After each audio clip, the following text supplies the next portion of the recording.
അങ്കണവാടി അധ്യാപക നിയമനത്തിൽ ക്രമക്കേട് ആരോപിച്ച് ഗുരുവായൂർ നഗരസഭാ കൌൺസിലിൽ നിന്ന് UDF അംഗങ്ങൾ ഇറങ്ങിപ്പോയി. ക്രമക്കേടുകൾ സംബന്ധിച്ച് ചർച്ച വേണമെന്ന് UDF അംഗങ്ങൾ ആവശ്യപ്പെട്ടെങ്കിലും ചെയർമാൻ വഴങ്ങിയില്ല.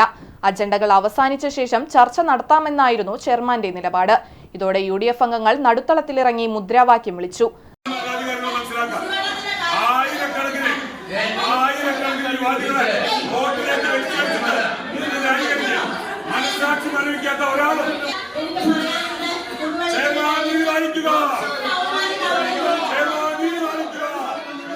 അജണ്ട വായന തുടർന്നതോടെ ഇറങ്ങിപ്പോവുകയും ചെയ്തു.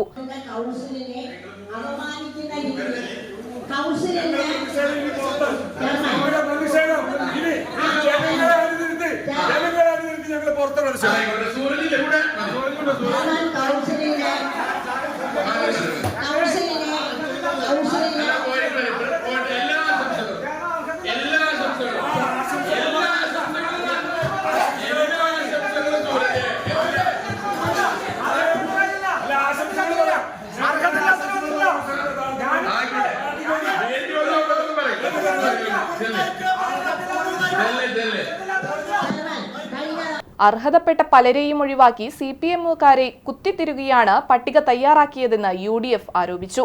KP Udayan, CS Sooraj, KPA Rasheed, BV Joy, KM Mehroof എന്നിവർ പ്രതിഷേധത്തിന് നേതൃത്വം നൽകി.